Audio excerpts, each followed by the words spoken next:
All right. Good morning, everyone. Thank you for joining us today. We're going to talk about Philips displays. Um, my name is Kevin from HWP, and I'm going to take this moment to remind you to please make sure you like and subscribe to our channel. We're going to be doing a lot of these as we go. More will come soon. And yeah, I wish that video would have played automatically, but my computer is not cooperating this morning. So anyway, so today on the call, we will be addressing the top 10 questions we get from end users, integrators, and beyond. So on the call, we have Daniel Vines with Philips, Tim Allen with Philips, not Tim Allen from Home Improvement. I had to make that joke. And then Patrick Oates and myself, Kevin from HWP Co.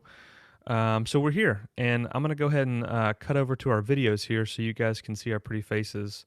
And let's see. There we are. Good morning, guys. Thank y'all so much for joining us. Morning. Thank you. Good morning. How's everyone's week been going so far? Today, Tuesday? Yeah, it's Tuesday. It's Tuesday, March 97th. So it's pretty good. Going pretty good so far. Yeah, all the days are definitely running together. Yeah, yet another 5-day circle. Yeah, right. That's awesome. So, so we've got 10 questions that have been sourced from dealers, end users, consultants, and everywhere in between. And we're just kind of gonna riff through these questions real quick. Some of them are easy, some of them are tough, but I think we'll be able to get all their answers here today on the live stream. And then just a reminder to everybody, if you can, let's see, which way am I pointing right now? This way is the live chat window. So if you have any questions, make sure you, and I pointed the wrong direction, there's a delay. It's this way is the live chat window. So if you have any questions, make sure you type them over there, and we'll get to them at the end of the call. But without further ado, we're going to go ahead and get into it now. Let's see here. So question one, the most obvious, where can you buy Philips Professional? One as an end user, and then as an integrator, where can you buy Philips Professional displays? Great start. I appreciate it. And thanks again for putting everything together, Kevin, and your team at HWP Co. So Philips displays are available through any quality, we'll call them quality integrators and dealers. Dealers will be able to source those through any of our authorized stocking distributors. That includes ADI, Blue Star, Stampede, Cenex, and Tech Data, with possibly more to be added later, but that's the list today. Okay, easy enough. Let's see, moving on. Thanks for starting with a softball. I didn't want to. Oh, I know. Get too confused up front. Yeah, that one was too easy. It's easy to buy, trust me. So question two, is it just displays, or do you guys also offer touch displays? You know, touch is getting more and more popular in the lobbies of hotels with infotainment and infomedia. So what is the brevity of your product line, ranging from displays, and then do you offer touch as well? So that's excuse me. So that's a great question, because frankly one of the real strengths of the offer is exactly that breadth of product line. So starting with the easy side, basic static LCD displays. We have from 32-inch to 98-inch static displays. That includes both what we call prosumer level, which just means not 24/7. Those are going to have an 18/7 duty cycle. And then through the full commercial 24/7. Then, thank you for bringing it up, in the touch side, we also have a full line of displays from a 10-inch sort of control size display, about the size of a typical tablet, and that goes all the way up to 86-inch. So touch displays from primary sizes 32 to 86, 10 and 20 point touch, depending on the size, IR or PCAP. And we have we have really a real strong line in the touch side, in particular because they are really designed as a very reliable, easy to integrate, essentially touch interface to either a PC or Mac environment. Before I forget, a couple other spots on the product line. In addition to standard LCD displays, we also have a really popular group in our video wall displays. Those in the the ultra thin bezel category, as well as some new products. I hope we'll be talking about here in a little bit on the direct view LED. I guess we got to wait for one of them trade shows to roll back around that we can actually go to see the products, right? I will say, if you happen to be in Amsterdam a couple of months ago, you would have seen these products at ISE. As it turns out, though, you won't be seeing them, unfortunately, at Infocom in June. But we're looking for we'll all be looking for ways to bring them in, and including the HWPCO showroom here in Atlanta. So Nice. Daniel, I had a question on those touch displays. Is this something that like we send off to have it like overlaid, or is it kind of, I mean, what's the Philips process there? That's a great question, Patrick. So believe it or not, it's both. We have both a full factory line where they're built in the factory. Tends to make a pretty nice thin bezel that way, and frankly is also less expensive by producing them through the factory. However, we don't have a touch screen in every size and every description of display. So we actually work with the leading touch group, as far as I know, the leading touch group in America, which is TSI Touch up in Pennsylvania. And they actually provide a third-party overlay that is available then for any size of the displays we have, including video wall displays, which make for some really neat applications that way, some super custom size. But really good guys. But to answer your question, yes, out of the factory. However, if that size isn't available from the factory, we still make it work for you. That's really cool. I didn't know that you could have a touch video wall like that. That's pretty cool. Yeah. Good stuff. Yeah, looping back, I have a question on the video wall. So there are prepackaged video wall kits that are in stock at most distributors. Is that correct? They are. That's a real good point. So, in addition to being able to buy the displays a la carte, there's a lot of people that they really appreciate the fact that instead of having to have, man, it's a 3x3 wall, I got to have 9 displays, I got to have 9 mounts. I need to get the power conditioner. Let me also get an edge finish kit. Oh yeah, let me go ahead and get the color calibration kit. All of a sudden, you've got 49 line items. Mm-hmm. So we offer those available in prepackaged displays, both in or prepackaged bundles, both in a 2x2 as well as a 3x3 matrix, and available with both the 49 and 55-inch displays. Oh, that's great. Yeah, so it just kind of takes all the guesswork out. So you can be like, I need 2x2, 3x3 in this size. Boom. That's awesome. Okay. Correct. That's cool. And those are with the Peerless Premier mounts and the triplet isobar strips. So if we kind of wanted to use some really top level products in the bundle, you can always build your own, but the convenience factor is pretty huge there. Yeah, that's awesome. That's good to know. I'm gonna write that one down. So here we go. Question 3. This comes up a lot. Do you have onboard software, or are there native bundles? I'm assuming they mean software bundles. So I know Philips has an Android on-chip system. So Daniel, why don't you run us through the Android platform and then the native software bundles that you guys work with? Good one. So trying to keep it fairly brief, but let's start with as you noted, the Android system on chip.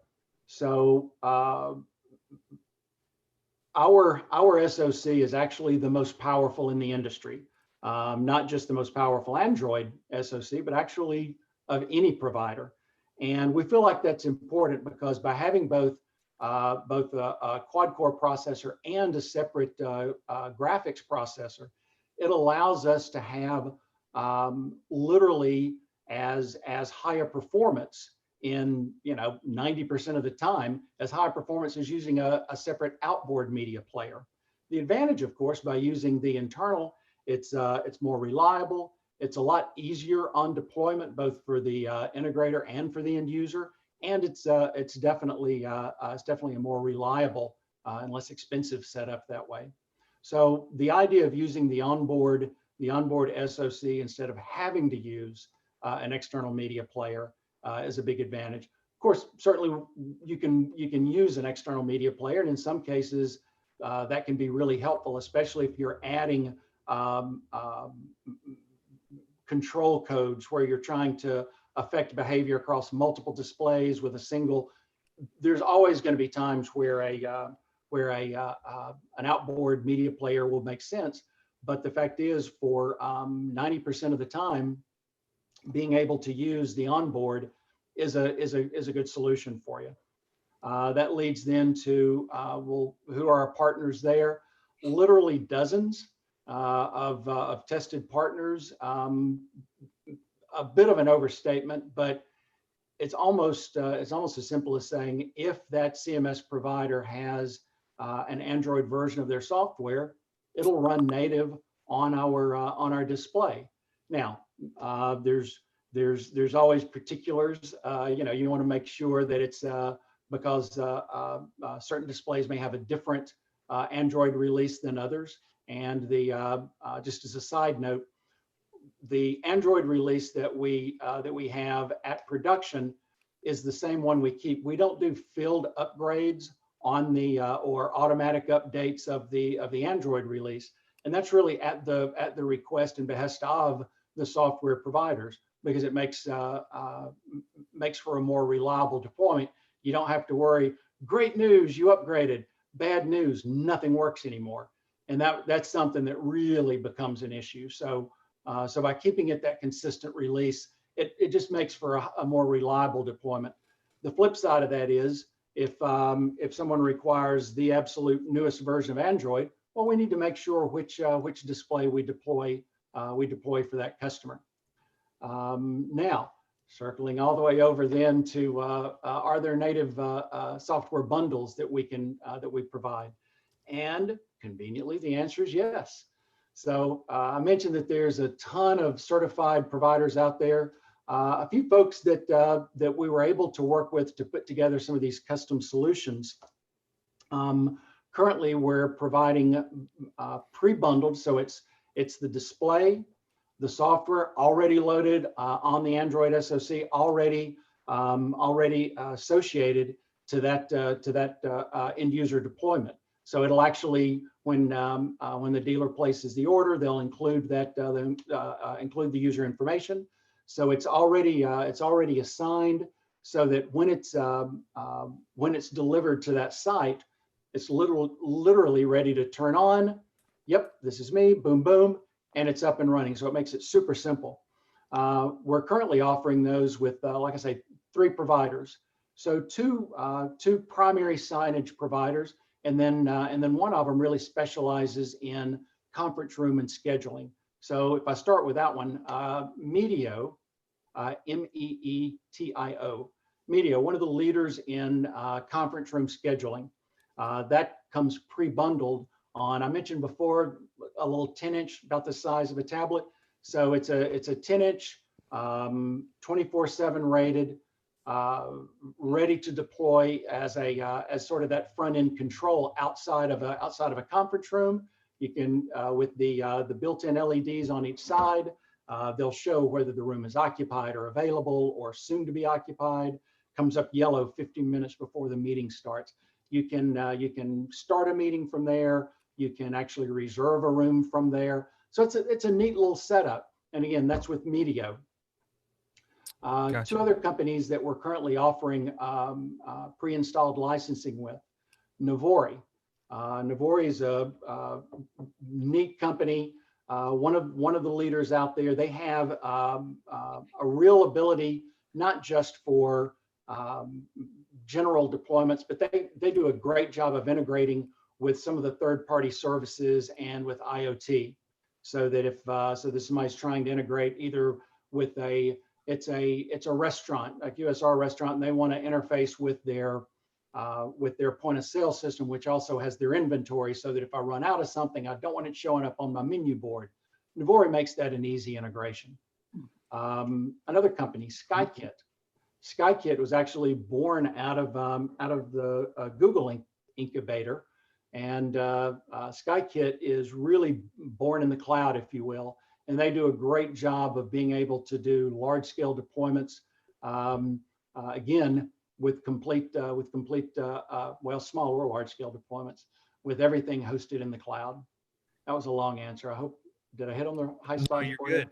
And I was gonna break in and say I'm gonna make sure to link up with you after we're done, and I'm gonna get all the information for all this, and we're gonna put some links in the description down below.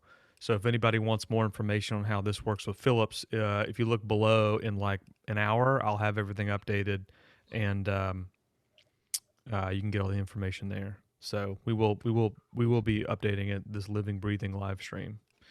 So no, that was good. So far we do have one question. We'll get to it at the end. But if you have any other questions about Medio or the software Android on chip, make sure you drop a question in the chat and we'll get to it. But we're going to keep on trucking here with question 4, which is my favorite. What is the warranty on Philips Professional? Should have included that. And how easy is it to get a replacement? We know that working with displays a lot of times can be a pain. You can get 100 of them, and they're all at the helm of our great shipping companies around the world that like to push and shove and kick boxes. So warranty on Philips, if there was a failure, that it's very rare. What's the process on that? And how easy is it to get a replacement? So good, good one. And yeah, it's actually a question I like as well, because people tend to love us on the warranty. So starting there, it's all of the products, whether it's the prosumer, whether it's touch, whether it's a video wall, the full commercial, doesn't matter. Everything that we offer comes with a full 3-year warranty, and that's a 3-year advanced replacement. And we make it extra generous because we pay shipping both ways. Wait, hold on. Did you say advanced replacement? How does that work? Advanced replacement, indeed. So what we'll do, should there be an issue in the field, either by calling the 800 number or over email, you can to the support desk, and that 800 number, believe it or not, it's U.S. based, and the team is actually in Atlanta that runs the 24/7 group. So call in. They'll ask typically the 2 or 3 normal questions that remarkably resolves about 80% of those in-field failures. Is it turned on? Is it plugged in? Is it the right source? But can pretty quickly determine this is definitely not a normal behavior. Once they've determined that it really is definitely not working for you, then it's the simple stuff of, okay, who are you? Where are you? They'll ask for proof of purchase. So if you can provide the invoice, that way you can have an exact start date on when the 3-year warranty would have begun. We're not ridiculously sorry, it's 12:03 a.m. You just missed your warranty about 3 minutes. We're going to be pretty reasonable on being a little bit flexible with the date. If it's a few days or a week over, nobody's gonna throw the flag on you. Well, I literally just had that problem with one of my displays. It was 2 days after the warranty period, and I had some IPS separation, and they were like, "Sorry, we do offer new displays," and I was like, "Yeah, okay, I'm just gonna get a new monitor here." So that was an easy conversation. So that's really good to know that there's support in the field, because support is leading the way for what people choose. If you have good support, obviously it's a good product. So that's Yeah. awesome. I didn't mean to cut you off. I just No, wanted. no, no, no. I'm glad you did because you're right. And when you and I talked about that, and you were so frustrated with that particular vendor because it was literally just after your warranty expired, and no, we're not gonna be flexible for months and years, but a few days, we're never gonna tell somebody no. But anyway, once they provide, proof of purchase, you know, whether it's with the invoice from either from the distributor or for the end user, their invoice from their dealer, then a replacement product is approved. That's depending on the time of day, honestly, and how backed up things are. If it's in the morning and things aren't crazy, there's a good chance it may actually ship out that day. Almost always, though, it gets out by the end of the next day. So usually, like I say, give it 24 hours and we can get something approved and out. Then that'll be shipping. A ground services standard, and it's not just because it's less expensive than overnight. Frankly, getting back to your earlier point about the reliability of transportation, the fact is damage in shipment for express shipment is exponentially higher, and we just find, frankly, let somebody wait one more day for the one that they know is going to work to show up, and they still save time. But if anybody literally needs the overnight shipment, it would be an additional charge, but that service would also be available.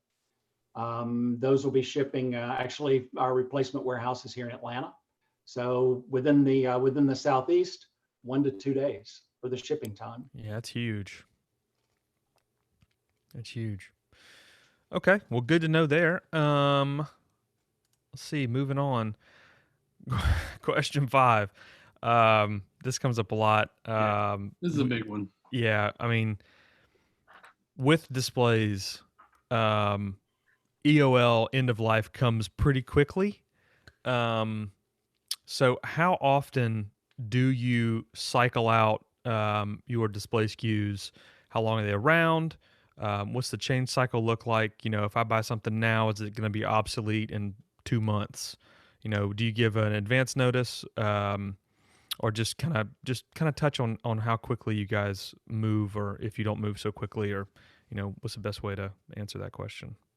All right, so that is a good one, and yes, we do hear that from others, particularly because of their experience with some other vendors. So our typical life cycle on a product, and I'll have to check and see what the exact numbers are today, but at last check, it averages about 20 months. So close to 2 years on the model life cycle. We don't have to change our models nearly as often because this is a professional line, because we don't really have a consumer TV side that we're also supporting. The idea of, oh man, it's Super Bowl, or it's Christmas, or it's Father's Day, or it's whatever. We've got to have the new models roll out to Best Buy so we can get the new consumer buyout. That's really not part of our DNA. So because it's just a professional product, normally about every 2 years. Okay, that's huge. I mean, there's some out there that are like 90 days. They move too quickly. So, a lot of people think of a monitor as an investment. So if we can keep that investment as long as we possibly can, and they normally say tech cycles, refresh cycles are every 7 years. But if you can hang on to a monitor for at least 2 of those 7, that's huge. in my opinion, anyway. It's just my little opinion. Because I know I don't want to buy a new TV every year, and that's for sure.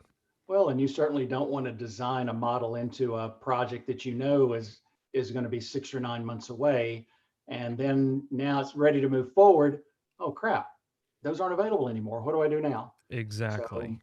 we Exactly. do try to make it also a, you ask how often, not just how often, but how do we do it? We try to make it a soft transition so that when the new models come out, we try to have that time where both old models are still here, the new models are in, so that if somebody has a reason that, no, I specifically need to get the old version, okay, we can usually accommodate that for at least a little while people are getting their projects changed over to the new to the newer model number and whatever the new fancy features that we've got in the new one.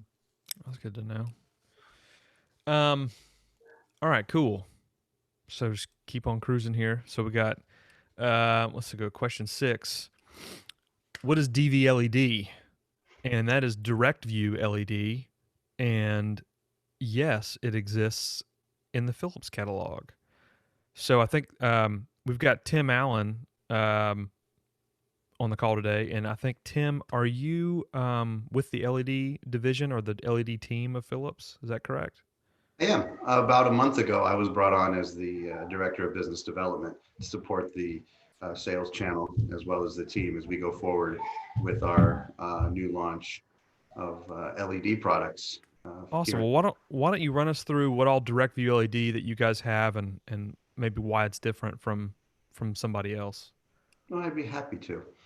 We're very excited to launch this. Philips has a very storied history in visual displays. And as I believe it was mentioned earlier, one of the things that Philips really prides itself on is the ability to not necessarily be first to market. We are innovators, but we also watch to see what is applicable and take the best of class in not only the design, but the manufacturing. And we take a lot of pride in that. So one of the things we did, obviously, is coming to the party, if you will, a little late with our LEDs. The reality is the maturity level of LED is just starting to, I would say, plateau. If you look at the last decade of LED manufacturing, in the days when it wasn't so commoditized, it was a much different field. Now, with the design and manufacturing of LED, it has made it a lot more accessible.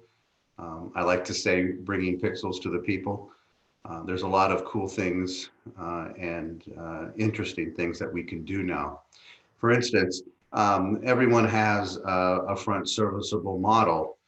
However, the approach of how you put that together, how you go about designing the cabinets, the products, the infrastructure for cabling, and we have done some things that make it a lot easier in going from cabinet to cabinet internally, as well as building in best of class, such things as most of our competition uses Class A certification for FCC, EMC. We went ahead and chose the higher class, which is Class B. The reason for that is as more and more walls are being implemented and more frequency allocation comes up, everything from walkie-talkies to the old Nextels and everything in between, a video wall can actually make or break a company environment with EMC radiation loss. And we're very excited that we went ahead and we chose the higher standard in Class B. Along with that topology, instead of using traditional copper type wire for soldering the SMDs, we opted for the gold wire. The reason for that is LEDs at their core are based on voltage drops. And that's how you get when a race car or a horse race in a sport book goes across the screen. If you notice in some applications, it seems to drag or stutter, as they say. And our LEDs, by using gold wire along with other proprietary technology, we were able to provide best-in-class video views to eliminate that, and one of those being the gold wire. So what we've done is we looked at many different, obviously, pixel pitches in that world, and we decided on what compromises basically 75% of what they call narrow pixel pitch. So we have a 1.2 millimeter, a 1.5 millimeter, and a 1.9 millimeter. We've also then built these cabinets so that they're 27.5-inch diagonals, which when put together like Legos, you very easily get your native 1920 by 1080s, and you get your 3840s by 2160s.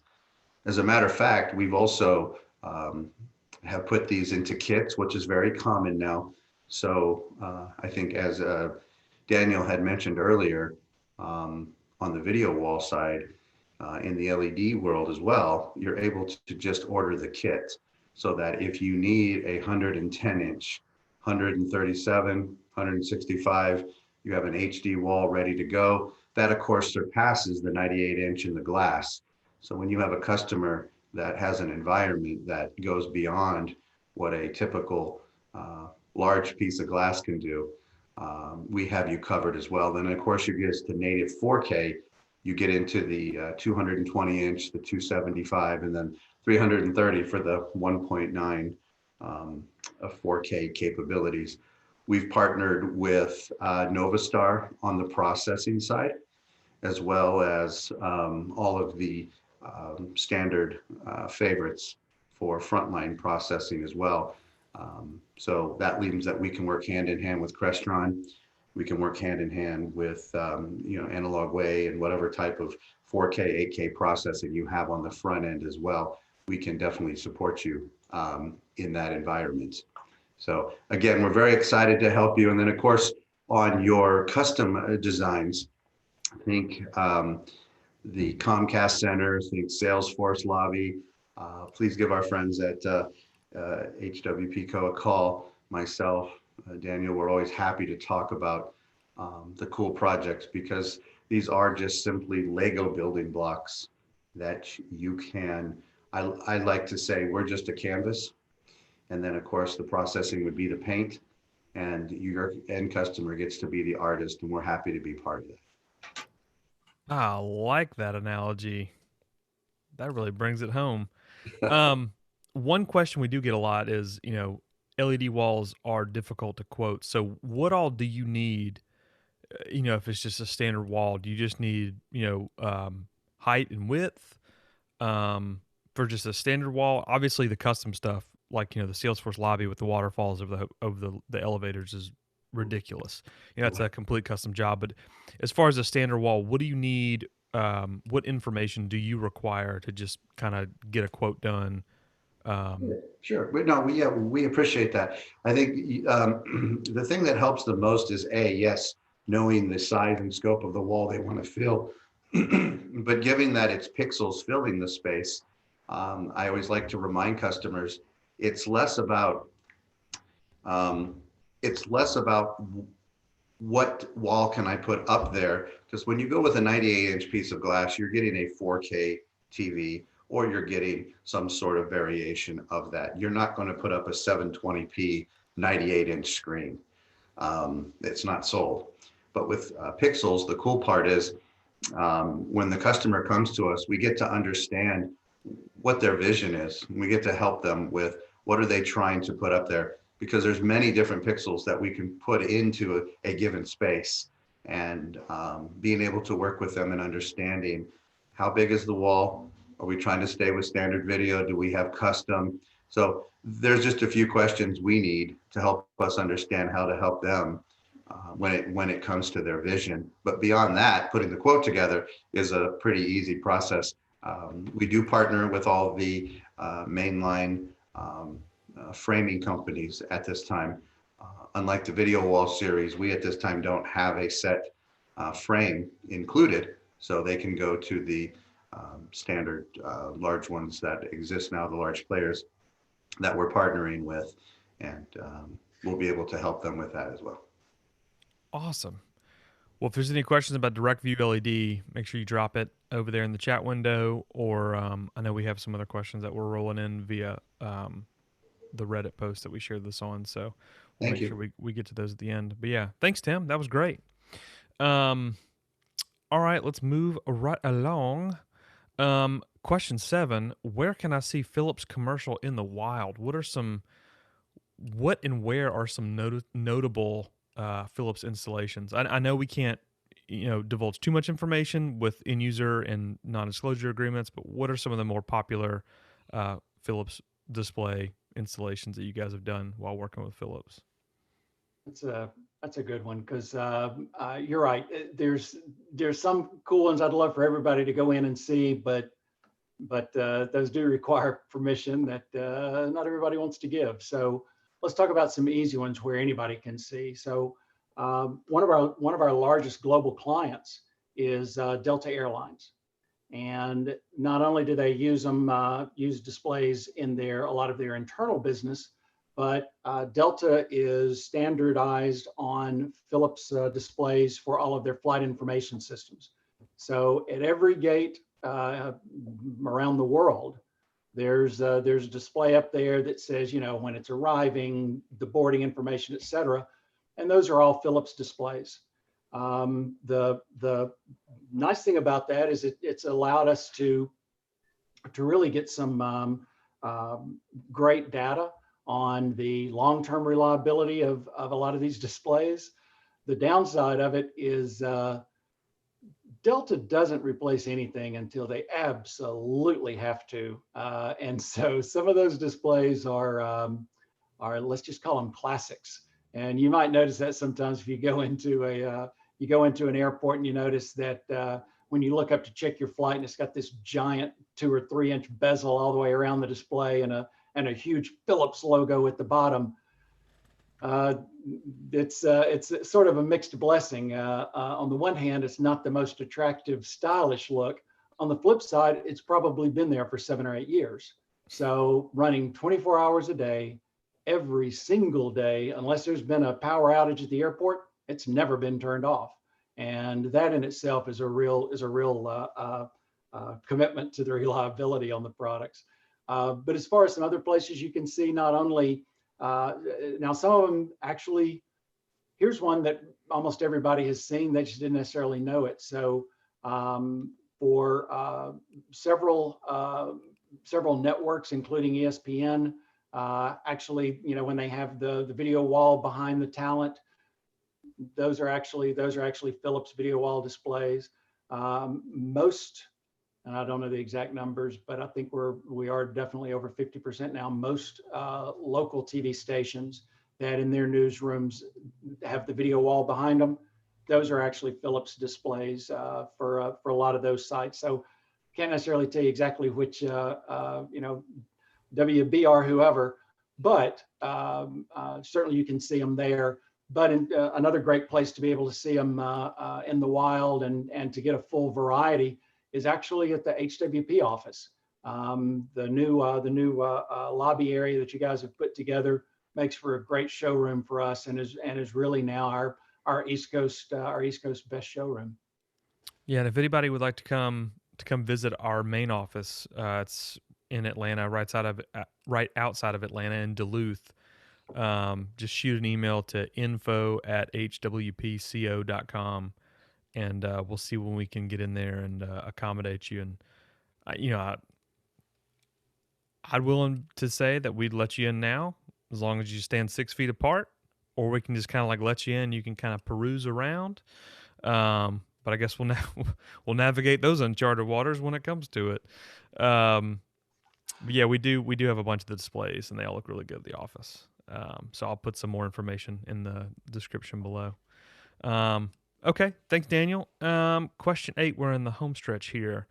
Do you integrate with other control system platforms? I know we kind of touched on this a little bit ago, but regarding Crestron, QSys, all that good stuff. Do you play well with these guys? Wake on LAN, all that kind of stuff. What do you offer as far as control system goes? We love that question. So the start off with the easy answer, which is yes. The more involved answer, I think, is even better though, because every display that we sell, regardless of the size, has both an RJ45 and an RS232 plug. And the reason those are there, besides being able to do some other neat things, is exactly that, for control.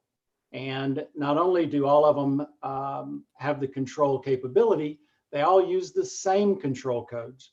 So that what I'm using for a 32-inch prosumer display, I'm going to use for a 75-inch commercial and a 55-inch video wall and my touch screen. The same command that would change the source or turn it on or turn it off or whatever. Same code. That makes it really easy then for us to have that integration strategy with people like Crestron and QSys and others, so that it makes for an easy approach. Because once the the integrator has written a script for Philips, they've written the script for Philips. They don't have to worry about then what's going to go in that room, or if later on, oh man, we upgraded the room, we added a bigger display, but now it's a different model. Doesn't matter. Script will still work. That's huge. Yeah, I mean, especially for like large implementations. Mhm. You know, if you're doing a nationwide scale of something, and if you know that your control system is this and in Los Angeles and this in New York, and you're using the same displays, and if you know someone throws a baseball at one, you replace it with a newer Philips, you know it's probably going to work. Can I assume that? Absolutely. Yeah, that's huge. I didn't know that. That's really good information. That's why we have these events, Kevin. I know. That's awesome. That's awesome. That's a good talking point. Um, okay, well, good. Thank you for that one. Question 9. How does Philips handle display tiling? I'm assuming they're just talking about maybe if they didn't buy a video wall kit, or if they did get the video wall kit, how does it all link and loop together? What does that look like and work like with Philips? So this could be a whole separate webinar one day, but Oh no. the easy answer. Yeah, So, easy button. easy button. So I said all the displays have 3-year warranty. All the displays have the network control. Well, actually, all displays also support tiling. So literally, that means with the idea of having the built-in scaler and all, is just that if you tell one of our displays you're in a matrix, you're in position 1, it's a 4-screen matrix and you're top left position 1, then that display knows it's going to take that top left quarter of whatever the image resolution is. And any other display in that same group is going to know where it's going to pull the content. Depending on the display, and let's talk particularly about the actual video wall design displays, make it even easier. So not only do you have the ability, it knows it's in a matrix, you tell it where it is. It also has that pass through on the actual content, so that you can feed in a DVI or HDMI or DisplayPort into number 1. It'll take its section, it's passing the image on through. So you've got both video in and video out on those displays. And as it passes along the image, up through that 3x3, no problem. For anything larger, you're definitely going to want to use some sort of DA, but for a 2x2 or a 3x3, it's pretty straightforward. The one thing I will throw in on a 3x3 is with HDCP,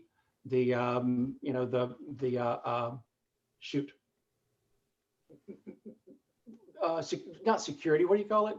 Copyright protection. Thank you. Yeah. There are, by design of HDCP, there's only so many times you can pass that through. So I think the limit on that might be 7. So again, if you're doing a larger display and you're going to have content that will include the copyright protection, then you're going to need to use a DA on that as well. But for the typical setup, being able to run with the simple in and out. It's going to pass along not only the content, you can also loop through the IR control, you can loop through the serial control, so that it makes it really easy to do that deployment. And then you can also have it, do the more interesting things of I want, it's a 3x3. I want the top, the top 4 up here to have one image. I want the others to have their own individual image. That can easily be set up by having those inputs plugged in, and then just be able to send it to control. Hey, you're no longer sharing one image across all of you. Here's what you're showing. Go to this source input, and it makes it a really easy setup then, without having to get a very expensive front end processor to have those sort of setups. That's awesome. Yeah, I've never heard HDCP and awesome in the same sentence as long as I've been doing this, and I'm an audio guy, but I know that I know it's there for a reason. I get it, but man, it can really get you on some stuff. Now, we were trying to do one of these live streams not too long ago, and someone's laptop had HDCP enabled in the output, and we couldn't get anything to. It was fun. It was awesome. But don't break the law. Don't break the law. The FBI will come after you.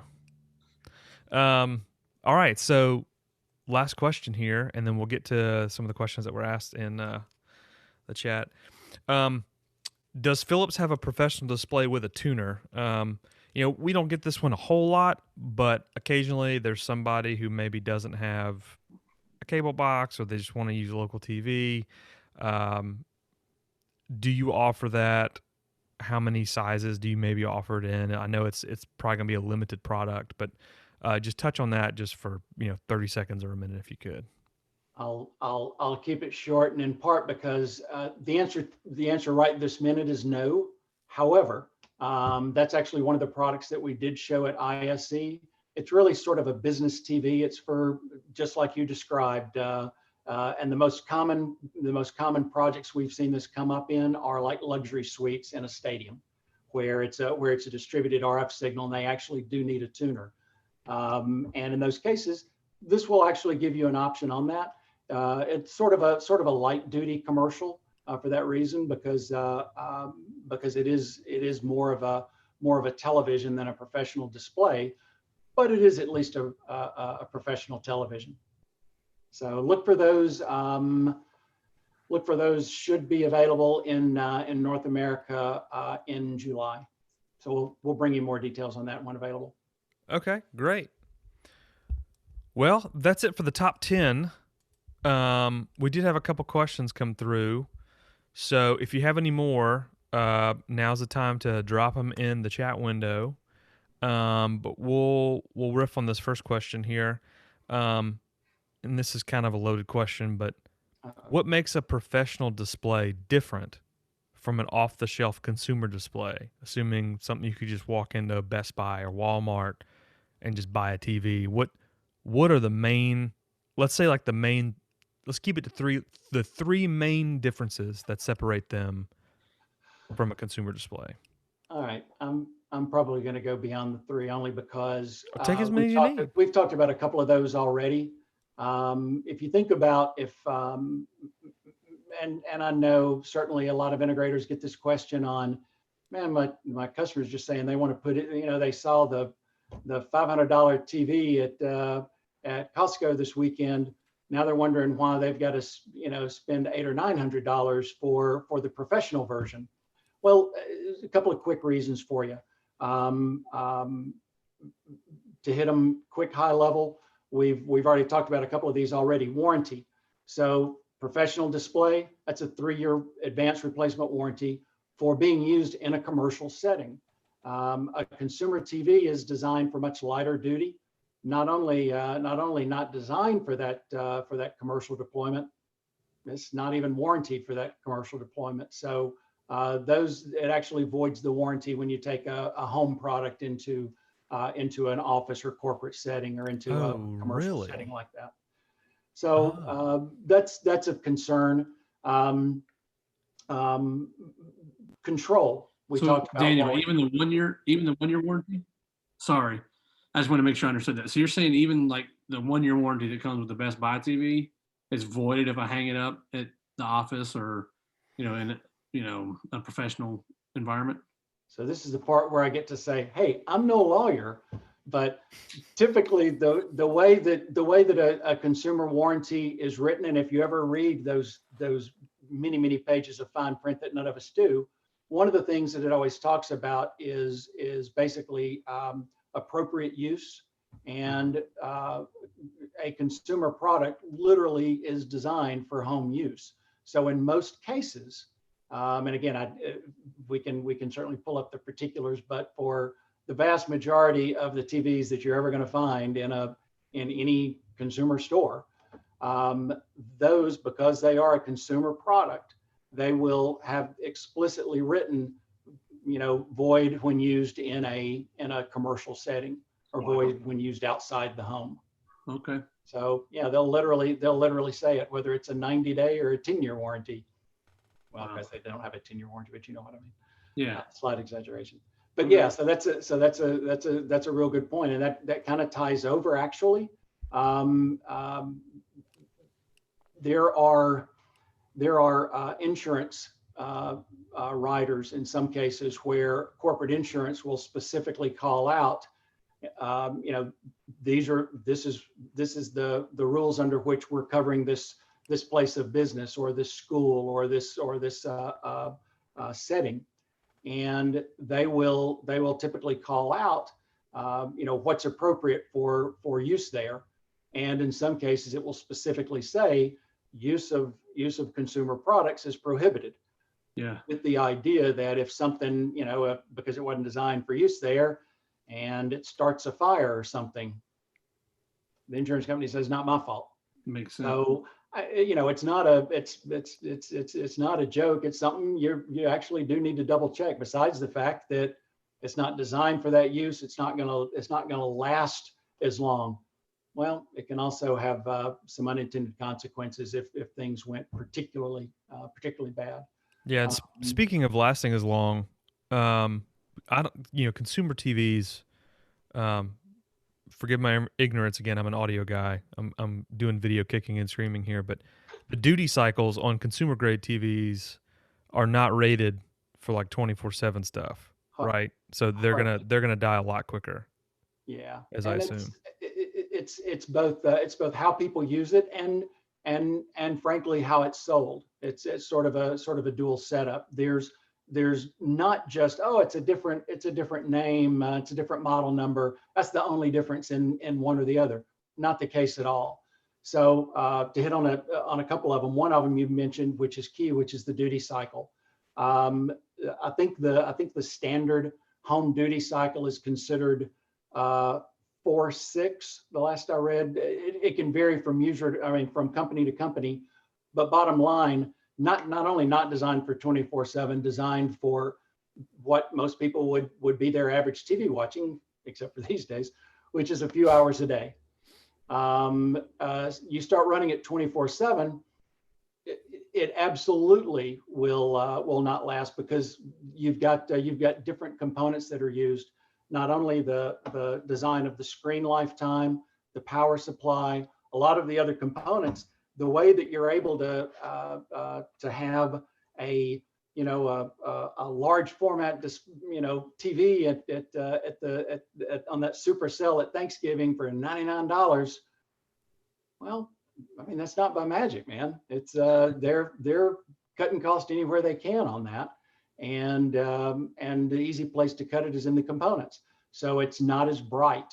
The typical living room, you could have not, so this is a video term for you, candle power, sometimes referred to as a nit, but it's 1 square meter measured by 1 candle. Who came up with that? Who knows? But in the dark ages, when that was invented, they call them nits. So 250 nit is about the brightest that normally you would ever see a home TV, and that's actually a little bit on the brighter side for some of them.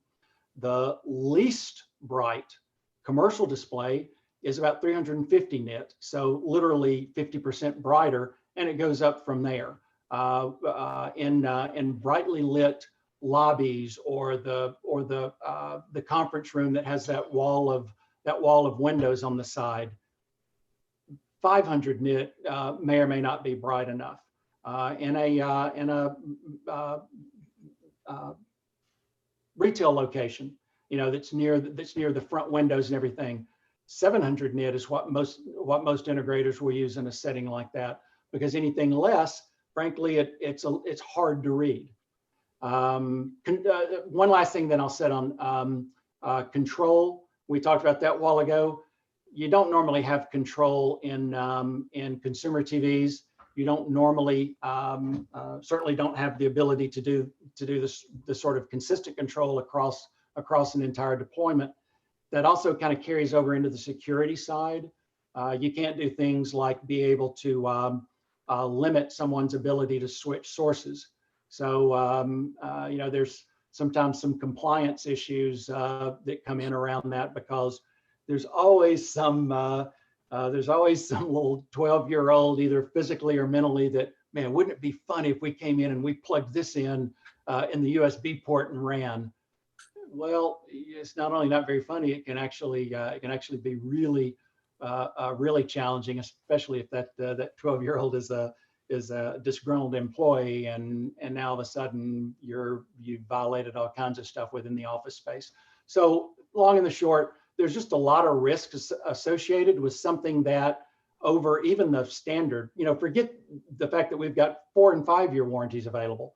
Just over the standard 3-year warranty that's included, it's literally less expensive to put in a professional display instead of a consumer display, without even bringing in any of the risk items around compliance, insurance, et cetera.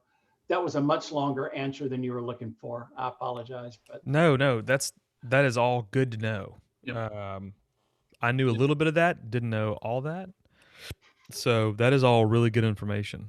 100%. So we're coming up right on an hour, 59 minutes and 40 seconds. good deal. So I think we covered a lot. If we get any more questions, what we can do is, after the video is done, if you guys ask questions, you can either comment below the video or just shoot us an email, and we'll get with Daniel and we'll make sure we get those answered for you. But with that, I just want to say thank you to everybody who tuned in today, and everybody who is rewatching this post webinar or post live stream. Thank you so much. I hope everybody is staying safe. And I'm going to stop my screen share here and kick it back to us. And I just want to say thank you all again, Patrick, Daniel, and Tim, for hopping on here with me and just kind of hanging out for an hour and chatting video. I learned a lot. I hope everybody that watched learned a lot. Yeah, so thank y'all so much. Thank you for very having much us. for the opportunity. Y'all got any big plans this week? Y'all going to venture out of the house? That's why God invented my backyard. There you go. I was thinking about going to the mailbox sometime this week, but I'm pretty sure it's just bills, so I'll keep staying in the house. There you go. Yeah, I'm actually waiting on FedEx. I keep watching my doorbell cam to see if FedEx has dropped off my new Philips display yet. Woohoo! So, because I've got this one and it's dying real bad. So, hopefully, I'll make a really cool video with the Philips one and show everybody what we have to offer. But I'm really excited about it. So, Now you've given away the surprise, Kevin, instead of the stimulus. sorry. So you had a choice between screen or stimulus check. Yeah, true. Yeah, there you go. Well, everybody knows you should buy a Philips display with that's not even a question. So, okay, well, cool. Well, I'm gonna hop off here, and thank you guys so much. Thanks, guys. Thank you again for hosting. Be safe, everybody.